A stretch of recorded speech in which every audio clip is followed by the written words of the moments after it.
So, Torque, you were somewhat close. I definitely have Alabama in here. I'm just going to kind of, because Oregon was already talked about a lot.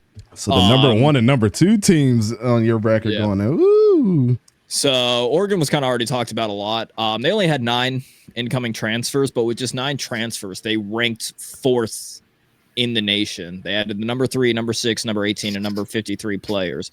Those guys being Evan Stewart, the number 1 wide receiver in the class, Dante Moore, Jamari Caldwell, and of course Dylan Gabriel being, 4 of the top ranked of the list. I mean, again, pretty much trying to think of what else I can add that hasn't already been said about. Or I'm sorry.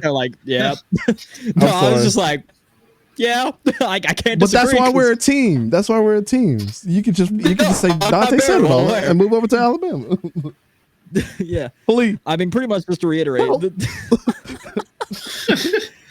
I mean, yeah, pretty much just to kind of give the quick, short summary of all that is, only 9 transfers. Yes, they lost, Tez Johnson, Kyrie Jackson, Bo Nix, which rest in peace, Bo Nix. They lost all those guys, but they reloaded pretty well. And you just look at the losses that they faced last year against Washington. One of them was just a bad decision to punt, which Dan Lanning's not going to make a mistake again. And then the second time, Washington was just the better team. I mean, even then it was close. It wasn't until the fourth quarter, really, when Washington was starting to able to pull, started pulling away. You got Evan Stewart, a physical receiver to go alongside, with your track stars of Tez Johnson. So it's going to be interesting. But, now on to Alabama, which I've been talking about so many times. So as, we mentioned, yes, they lost quite a lot of guys. They did lose. Why I cannot find it.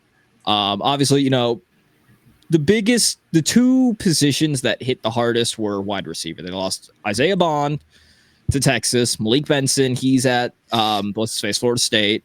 Corey Brooks, Shaz Preston, a bunch of other guys that were kind of depth. Defensive back, obviously Caleb Downs. Caleb Downs and Trey Amos were probably the biggest hit in the transfer portal. Obviously, you've got Kool-Aid McKinstry and Terrion Arnold. Those guys went to the draft. But even with all those losses between the winter and the spring portal, 39 scholarships and walk-on, they transferred out of the program.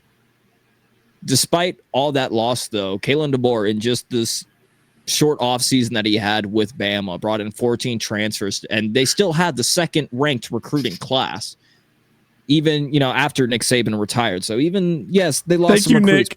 Thank you, Nick. I know, right? Yes, some of them still left after Nick Saban retired, but they kept a majority of them and were able to keep the second-ranked bless you, Nick. Recruiting classes. So, you kind of look at the returning starters, and 2 of the big ones are going to be Kobe Prentice. He was a true freshman last year, 31 catches, 337 yards. Role kind of diminished a bit because Alabama went more of the 2 tight end set. Only 18 catches, but again, you had those 314 yards. The rest of them were kind of with rushing. Dude is now thrusted into the top of the depth chart. Speedy guy, track star, and then you're going to look at Kendrick Law, who's a junior, and this dude kind of played everywhere. He was wide receiver, tight end, running back, a lot of jet motions. I mean, this dude was kind of we'll say Deebo Samuel, just for lack of a better term, they just put him wherever he was needed, wherever a spot was needed for whatever, package. And then a guy brought in from Washington was Jeremy Bernard, who was a wide receiver 4 on a stacked Washington team, still racked up 419 receiving yards, 43 rushing yards. Again, another kind of a gadget player, similar to what Kendrick Law was. I keep wanting to say Kendrick Lamar. What Kendrick Law was. Big, fast, dangerous dude after the catch. So, yes, it's going to be a lot of somewhat newer faces. These receivers are going to be in bigger roles, but you have to look at what Jamarcus Shepard and Kalen DeBoer did. Jamarcus Shepard was the wide receiver coach for Washington, now brought on to Bama. And his top 3 wide receivers were all drafted in the first 3 rounds of the NFL draft. You had Rome Odunze, top 10 pick. You had Jalen Polk, who went 54 to the Patriots. And then Jalen McMillan, who went 92 to the Bears. Buccaneers. So all what? Oh, sorry, Buccaneers. Yeah, I don't know why I said Bear. Wrong B. My B. So you had all 3 of those guys went in the top 3 rounds. So you know that the wide receivers are in good hands there at Bama. And again, you look at exactly what Kalen DeBoer did with Michael Penix, who, transferred from India, who, we kind of all sat up here and we were like, he might be good. I don't think he's going to be that great. Little did we know that the dude was going to end up being a Heisman runner in his last season at Washington and also in the national championship. 4,900 yards passing last year. Boy, was no joke. And that's also just another thing. These guys do have playoff experience, and I think keeping Jalen Milroe and, other players that stayed, especially after not how badly they lost Michigan, because it was just it was still a 1 possession and they almost came back, but just the way they lost on a broken play on 4th and goal, just with a bad snap. So he had no choice but to, quickly scoop it up and try to run it into the end zone and got stuffed immediately. I mean, that's a sour note to go off of. So, you can just kind of look at all that stuff, how the season ended, how Kalen DeBoer and all those guys over at Washington ended. These are guys that have experience. Mm-hmm. I don't think the wide receiver room is going to be as bad. Again, I think the biggest problem is going to be, replacing what Caleb Down and Trey Amos did, which we'll have to see exactly what that looks like. But some of the guys that they got, Damani Jackson out of USC, King Mack out of Penn State, Keon Sabb out of Michigan, Cameron Howard, Charlotte, Deshaun Jones, Wake Forest.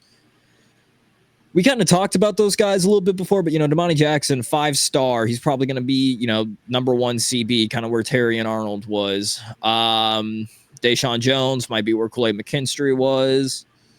So it's just going to be interesting. We'll see what Keon Sabb does, the Michigan transfer at safety. So it's just going to be a lot of new faces. But I think these are guys that came from Power 5 schools, came from schools that were previously in the playoffs, some of them playoff winners.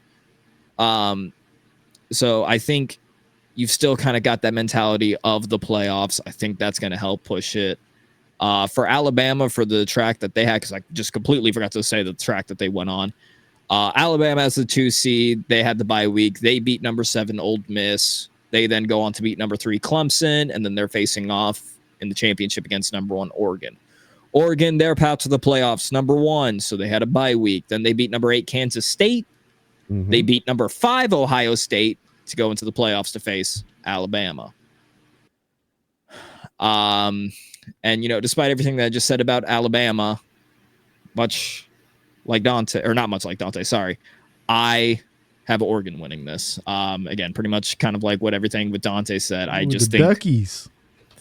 I think, quack. You've got 2 Heisman. I've mentioned before I have Jalen Milroe as the Heisman winner, and then Dylan Gabriel as the runner-up. So you've got 2 elite quarterbacks facing off in this. I just think I think Oregon just has more defensive weapons to kind of slow down Jalen Milroe, and I think their firepower on offense is just too much with the speed star of Tez Walker, the physical bodied receiver of Evan Stewart.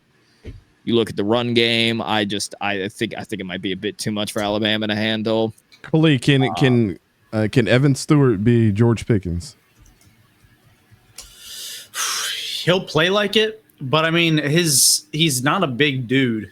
Like that's the one thing that kind of that stuck out to me from watching him play was like he doesn't look very big on the field. Like he's 6 foot 175, like 180. But he plays bigger. He does, and that's the thing is he plays mean. He plays aggressive. Like I mean, I know that was one of the concerns about Devontae Smith coming out of college was, frame versus how does he play? And he plays, I mean, even Xavier Worthy too, right? Xavier Worthy will stiff arm you and try to run you over, right? Lower shoulder. And Evan Stewart's that same kind of guy, right? He may not be the biggest, but he's a refined route runner and he plays mean. So, he might not be able to physically do some of the same things, but in his head he can, and that enables him a lot more than most guys. And that is something as well that is, interesting to note with Evan Stewart is, he's not the biggest guy, but dude doesn't play like he's 6'1". Dude plays like he's an AJ Brown type of guy or a DK Metcalf. And you just look at him and you go, you're not built for that. You shouldn't be able to do this, but somehow you are. So just keep it up, Oh, he's built for it. It's just people don't know yet.